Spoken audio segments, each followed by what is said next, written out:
ప్రధానంగా ఇవాళ అనేక అంశాలు చర్చకు వస్తున్నాయి. రోజుకొక విషయం అనేక రాజకీయ పార్టీల్లో కూడా జరుగుతూ ఉన్నాయి. సీఎం గారు ఒక మాట మాట్లాడితే తెల్లారులేస్తే వెంటనే అర్ధగంట లోపల కోమటిరెడ్డి రాజగోపాల్ రెడ్డి గారు ఒక ఖండన ఇస్తారు. బండి సంజయ్ పట్టుకొని డైరెక్ట్గా ఈటెల రాజేందర్ గారు వార్నింగ్ ఇస్తారు. అట్లా మొత్తం అన్ని పార్టీలలో కూడా ఏదో ఒకటి నడుస్తూనే ఉన్నది. అందులో పెద్ద ఆలోచించేది ఏం లేదు. సో ప్రత్యేకమైనటువంటి దృష్టి బీఆర్ఎస్ మీదనే పెట్టాల్సినటువంటి అవసరం కూడా లేదు. అల్టిమేట్గా మేము అన్ని రాజకీయ పార్టీల్లో ఉన్నటువంటి అందరి నాయకులను కూడా కోరుకునేది ఒకటే, ప్రజలు బాగుండాలి, అదేవిధంగా ప్రజలకు మేలు చేసే పార్టీలు నాయకులు బాగుండాలని కూడా కోరుకుంటున్నాం. దానికోసమే అందరం కూడా ప్రయత్నం చేస్తాం. Thank you. జై తెలంగాణ. ప్రెస్ మిత్రులు వెళ్ళొచ్చు, మన వాళ్ళు కూర్చోండి. మిగతా అన్న ఏం సంగతి సతీష్ భాయ్ చెప్పు.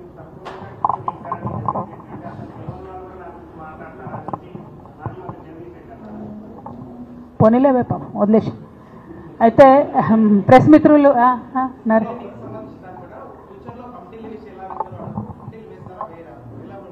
కమిటీ సింగరేణి జాగృతి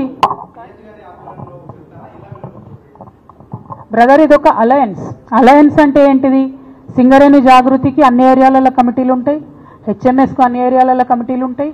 కానీ సమైక్య ఉద్యమాలు చేస్తాం, సమైక్యంగా కార్మికుల సంక్షేమం కోసం పనిచేస్తాం, సమైక్యంగా కార్మికుల హక్కుల కోసం కూడా పోరాటం చేస్తాం. అందులో ఎటువంటి అనుమానం లేదు.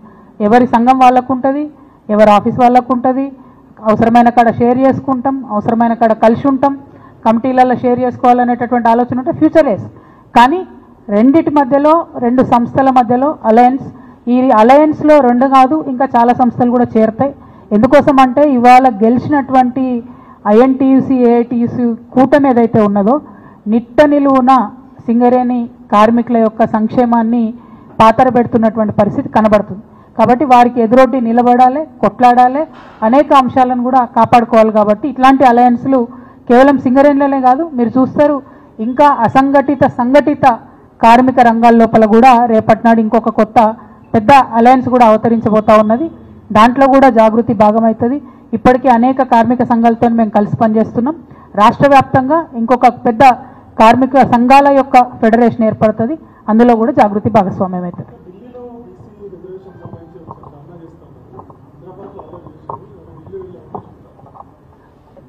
ఢిల్లీలో ముఖ్యమంత్రి గారు మాట్లాడినటువంటి మాటల మీద నిన్న ఈరోజు కూడా బీసీ సంఘాల ఆధ్వర్యంలో మేమందరం కూడా సమావేశం పెట్టుకుంటా ఉన్నాం. మా యునైటెడ్ పూలే ప్రింట్ నాయకులు, కార్యకర్తలు అందరూ కూడా వాళ్ళ ఒపీనియన్ తీసుకుంటున్నారు, ఎట్లా చేద్దాం, ఏం చేద్దామని. రేపు ఒక మీటింగ్ ఉంటుంది, ఆ తర్వాత కార్యాచరణ ప్రకటించడం జరుగుతుంది.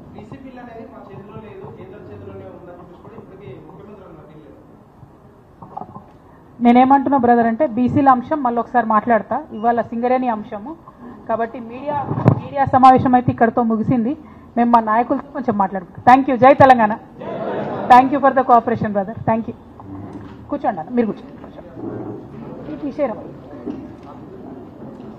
ఓకే, సింగరేణి జాగృతి నుండి వచ్చినటువంటి వెంకట్ గారికి, నరేష్ నేత గారికి, భువనచంద్ర గారికి, రత్నాకర్ రెడ్డి గారికి, అశోక్ గారికి, అనిల్ అడ్లూరి గారికి, సందీప్ గౌడ్ గారికి, శ్రీకాంత్ రెడ్డి గారికి, నాగరాజు గారికి, శ్రీనివాస్ గారికి, రాకేష్ గారికి, వంశీ గారికి, సమీర్ గారికి, సాయిరామ్ గారికి, హరీష్ గారికి, సతీష్ రెడ్డి గారికి, నిఖిల్ చొప్పరి గారికి, మనోజ్ కుమార్ గారికి, విష్ణు గారికి, హరీష్ గారికి, ప్రశాంత్ గారికి, నిఖిల్ యాదవ్ గారికి, నిజాం గారికి, అందరికీ కూడా మళ్ళొకసారి ప్రత్యేకంగా ధన్యవాదాలు.